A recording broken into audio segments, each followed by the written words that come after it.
Hello there, this is Retro Spirits Gaiden, and this is Sonic the Hedgehog on Sega's Mega Drive. Beautiful!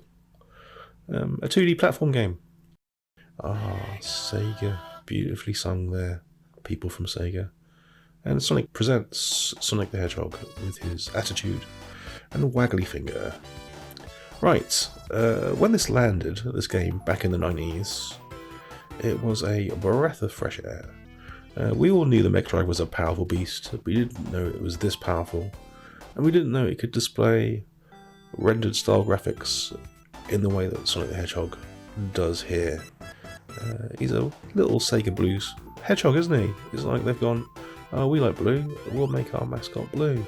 And they did exactly that. Sonic has always been for me, a clunky game.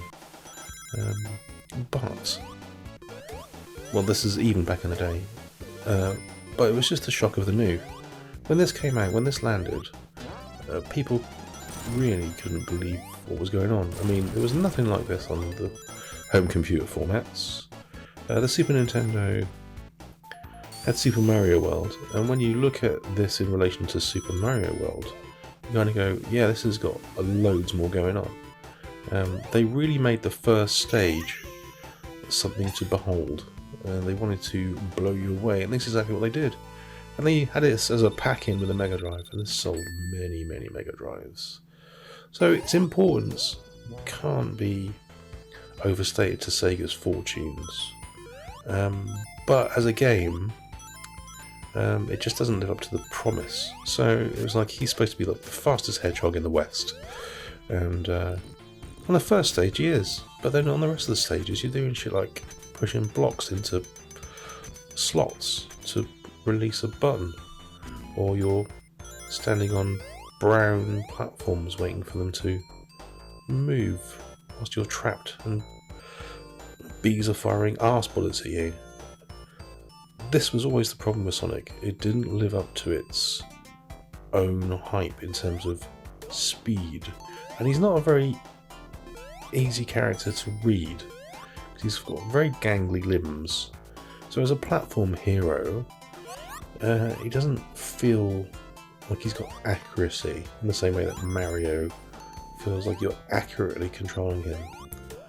It's messy, it's brash, it's good looking and lovely sounding. I mean, the soundtrack was also really cool.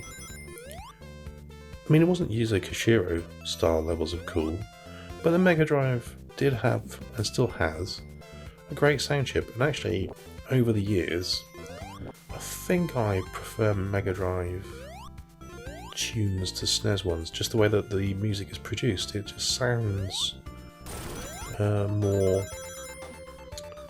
what's the word I'm looking for? Unique. It sounds more unique. It's got a unique sound to it, whereas the sample-based computers and the SNES just sound like samples. This sounds like an instrument that someone's trying to play, which is cool. I like that.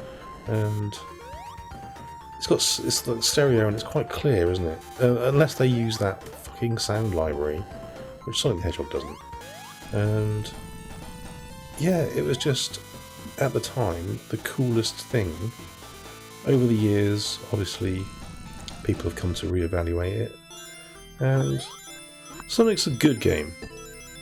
It's not my favourite game, and I wouldn't say it was as good a platformer as a Mario game, but it does have this psychedelic bonus stage in it, which I always loved. And this is the Japanese version we're playing here, so we've got parallax scrolling on all the background elements. For some reason, the PAL version didn't have the parallax scrolling in the levels on some things like clouds and things. It was weird.